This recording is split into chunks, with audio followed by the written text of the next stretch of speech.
저도 새벽 기도를 얼마나 안 나왔으면 이렇게 많이 오시는지 감사드립니다. 이건 제가 조금 전에 굉장히 새벽 기도 일어나면서 되게 웃긴 일이 있었는데요. 알람이 막 울리는 거예요. 그런데 제가 꿈에서 새벽 기도를 갔다 와서 잠이 들었는데 알람이 막 울렸어요. 얼마나 안 갔는지 아시겠죠? 나 방금 새벽 기도 갔다 왔는데 알람이 왜 또 울리지? 이러면서 오늘 회사에 출근하는 날인가 이러면서 놀라서 번쩍 깼어요. 그런데 시계가 새벽 4시 반이더라고요. 그래서 회개했습니다. 자, 우리가 이 새벽에도 계속 똑같은 말을 반복하는데 이 같은 말이 우리 속에 정말 각인되어서 그렇습니다. 복음은 이 예수님이 그리스도 일을 하신 게 복음이에요. 예수님이 그리스도 일을 하신 게 복음인데 이 복음이 뭔지를 설명하려면 우리가 창세기 시작부터 설명을 해야 됩니다. 이 땅에 태어나는 모든 사람들은 태어나면서부터 문제를 가지고 태어납니다. 태어날 때부터 문제가 있다고 하니까 이상하죠. 근데 왜 인간이 태어날 때부터 문제를 가지고 태어나느냐? 인간은 태어날 때부터 하나님을 떠난 상태로 태어납니다. 우리는 매일 들어서 이 말씀이 뭔지 아는데 지금 아마 영상으로 혹시 말씀 듣는 중에 이 말이 이해가 안 되시는 분들이 있을 거예요. 인간이 왜 태어날 때부터 하나님을 떠나서 태어난다고 얘기를 하는지. 그 얘기는 뭐냐 하면 최초의 인간은 하나님이 인간과 함께 살도록 만들어졌습니다. 그러면서 인간에게만 하나님이 영이라는 걸 주셨습니다. 그래서 하나님과 인간은 그 영으로 소통하게 만들어졌어요. 그런데 최초의 인간 아담과 하와가 하나님을 떠나서 그 영이 죽었어요. 영이 끊어진 거죠. 그래서 그렇게 인간의 후손으로 태어나는 모든 인간들은 그 영이 죽은 상태로 하나님과 영이 소통되지 않고 끊어진 상태로 태어나는 겁니다. 그래서 하나님을 떠난 상태로 태어난 게 문제라고 하는 겁니다. 성경에서는 이 하나님을 떠난 게 죄라 그랬어요. 그러면서 이 땅에 사는 인간의 모든 삶이 저주라 그랬습니다. 그래서 어제 강단에서 말씀하실 때 여기에 336이라 그랬죠. 창세기 3장, 6장, 11장, 사도행전 13장, 16장, 19장, 인간의 근본 문제 6가지. 이 12가지 이 문제를 가지고 인간은 이 땅에 살고 있어요. 근데 이 문제를 인간이 스스로 해결할 수가 없습니다. 왜? 최초에 인간이 스스로 하나님을 떠난 게 아닙니다. 이 사탄이라는 악한 영이 우리 인간을 하나님 떠나게 해서 운명 사주팔자 이 문제 속에 가둬서 자기가 주인 되어서 이 올무 속에 가둬서 절대 못 빠져나가게 하고 인간을 잡고 있는 겁니다. 그래서 인간은 스스로 여기서 벗어날 수가 없는 거예요. 방법이 없어요. 왜? 이 사탄은 영적인 존재여서 하나님 떠난 인간의 주인이 되어버렸습니다. 아무리 돈이 많고 능력이 있고 힘이 있고 착해도 이 문제를 해결할 수가 없습니다.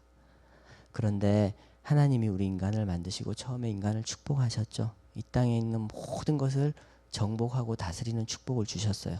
그런 하나님이 우리 인간을 보실 때 너무너무 안타까우셨어요. 그래서 이 문제에 완전한 답을 주셨습니다. 그 답이 뭐냐? 예수님이 이 땅에 육신으로 오신 거예요. 그래서 예수님이 오셔가지고 예수님이 이 땅에 왜 오셨느냐? 뭘 하러 오셨느냐? 그걸 먼저 알아야겠죠.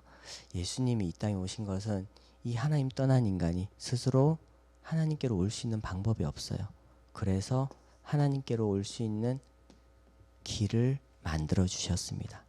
요한복음 14장 6절에 내가 곧 길이요 진리요 생명이니 나로 말미암지 않고는 아버지께로 올 자가 없느니라. 이렇게 말씀하셨어요. 우리 인간을 오직 예수님을 통해서만 다시 하나님께로 갈 수 있는 그 길을 만들어 주셨습니다. 그래서 우리의 주인이 되어 주셨습니다. 인간을 떠난 하나님이 이 해결할 수 없는 죄, 저주 속에 살 때 이 죄와 저주를 해방시켜 주셨어요. 로마서 8장 2절에 분명하게 말씀하셨죠. 이는 그리스도 예수 안에 있는 생명의 성령의 법이 죄와 사망의 법에서 너를 해방하였습니다. 해방받아서 우리는 이제 자유한 신분이 된 겁니다. 그리고 우리가 이길 수 없는 이 악한 영, 사탄이라는 존재를 이기는 권세를 우리에게 주신 거예요. 우리가 우리 힘으로 사탄을 이기는 게 아니라 하나님이 우리에게 주신 이 예수 그리스도의 권세를 가지고 이 악한 영, 사탄을 이기는 겁니다. 그래서 이 땅에 태어나는 모든 사람들이 가지고 있는 이 문제에 예수님께서 이 땅에 오셔서 완전한 답이 되는 일을 하셨어요. 이 일을 그리스도 일이라고 합니다. 마태복음 16장 16절에 시몬 베드로가 이 신앙 고백을 했어요. 주는 그리스도시요 살아계신 하나님의 아들이십니다. 신앙 고백을 했습니다. 우리가 계속 한 단어 한 단어 말씀하시잖아요. 이번 한 주 동안 강단에서 선포된 말씀이 한 단어로 실제로예요. 실제로.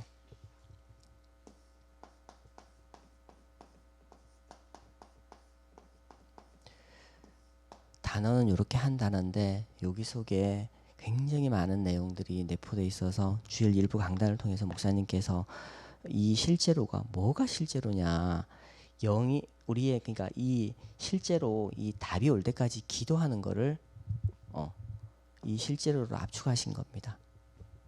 답이 오는 거, 그 다음에 응답이 오는 거, 그 다음에 해답이 오는 거, 실제로 누리는 기도, 답이 올 때까지 실제로 하는 기도입니다. 그래서 이 실제로가 한 단어지만 주일 일부 강단을 다 포함하고 있는 말씀이에요. 그래서 여러분들께서 이 실제로 그러면 이 속에 답이, 응답이, 해답이 올 때까지 하는 기도, 그 언약 여기다가 넣어가지고 한 주 동안도 승리하시길 기도합니다. 이번 주 강단 말씀이 하나님 주신 최고의 은혜죠.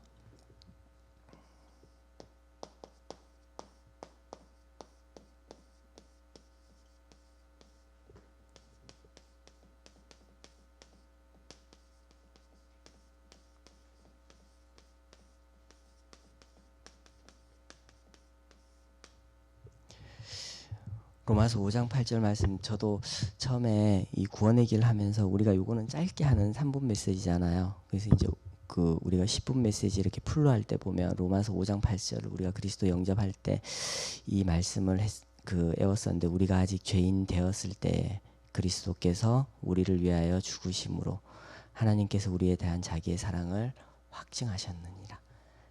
그리스도께서 우리를 위해서 죽으셨잖아요. 그래서 이 일을 하신 거잖아요. 완성하신 거잖아요. 오셔서 이 일을 부활하시면서 완성하셔서 하나님이 우리에 대한 사랑을, 정말 이 예수님을 십자가에 못 박아서 피 흘리게 하시면서 확증하셨습니다.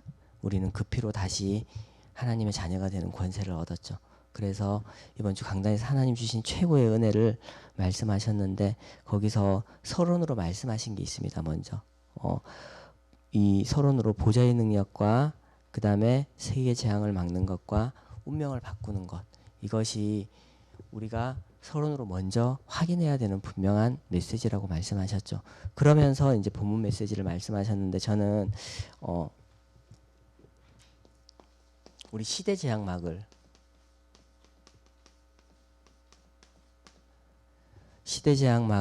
증거를 가지고 가려 했죠. 그런데 어제 2부 강단에서 말씀하셨죠. 이 시대재앙, 국가재앙,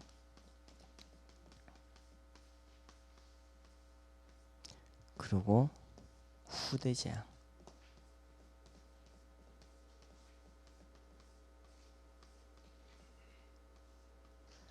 자, 이 재앙을 막을 증거를 가지고 가라 그랬는데, 그것을 무엇을 통해서?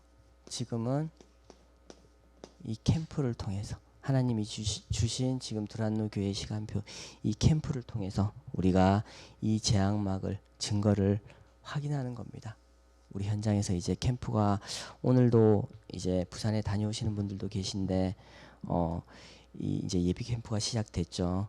그래서 이 캠프 기간에 우리가 다시 이 재앙을 막을 수 있는 그런 우리가 선교사로 정말로 교회의 캠프의 시간에 맞춰서 최고의 응답 누리는 그런 하루가 되기를 바라고, 저는 어제 개인적으로 강단 말씀에서 본부 강단에서 이렇게 후대 재앙을 막을 증거를 가지고 가라는데 내 자녀를 놓고 실제 기도를 하라고 그러셨잖아요. 근데 제가 그러니까 내 자녀를 직접적으로 이렇게 볼 때 얘한테 정말 이렇게 언약을 전달하는 게 제대로 되지 않으면 내 수준으로 살겠구나. 내 틀에 갇혀서 살겠구나. 그래서 우리가 이 복음을 이제는 확인하고 정말로 내 걸로 누리고 있으니까 우리 수준으로 내 자녀를 가두는 게 아니라 정말 하나님이 주시는 그 무한한 능력을 정말 누려서 237 나라 5천 종족을 넉넉히 살리고 남을 만큼 하나님 주신 달란트를 최고로 발견해서 정말 현장에서 승리할 수 있는 그런 렘넌트로 이 후대 재앙을 막을 선교사로 하나님께서 이 내 자녀지만 우리 자녀잖아요. 그리고 각자의 자녀들이 다 있잖아요. 그렇게 내 자녀 한 명만 정말 내가 올바른 언약 전달해서 바로 살리면 되겠구나, 이렇게 하는 게 말씀에서 굉장히 진하게 마음에 담겼습니다. 그래서 정말로 내가 내 자녀를 놓고, 그 유 목사님은 새벽기도 다녀오시면 어머니가 이렇게 발잡고 기도하고 그랬다고 하시던데, 저도 렘넌트를 잡고 기도하지는 못하지만 이렇게 항상 렘넌트를 바라보면서 기도하는 마음으로 속으로 축복해 줘야 되겠다, 그런 어떤 은혜를 하나님이 어제는 진하게 주셨습니다. 그래서 저는 어제 말씀드리면서 그 말씀이 굉장히 마음에 많이 와닿았고, 제가 시작할 때 쪼크로 시작했는데 또 마지막을 이제 제가 또 쪼크 한번 할게요. 저는 저희 집에 유통기한 지난 거 제가 제일 많이 먹습니다. 유통기한 지난 걸 하도 많이 먹어가지고 어떤 분이 저한테 입이 음식물 쓰레기통이냐고까지 그랬는데, 여러분들은 절대 유통기한 지난 거 드시지 마세요. 큰일 납니다. 오늘은 우리 멀리 캠프팀이 또 이렇게 부산까지 다녀오셔야 되고, 여러분들께서는 못 가시는 분들은 현장에서 또 기도로 동참하실 텐데, 못 가시는 분들은 우리 이제 오늘 또 비가 계속 온다고 하더라고요. 먼 길 다녀오시는 분들을 위해서도 기도 배경이 되어 주시고, 다녀오시는 것에 하나님께서 천군 천사를 먼저 보내실 걸 분명히 믿고, 또 나의 캠프 현장에 하나님께서 분명히 역사하실 걸 믿고 우리가 24 누리는 그런 하루가 되기를 기도합니다. 777 기도하시겠습니다.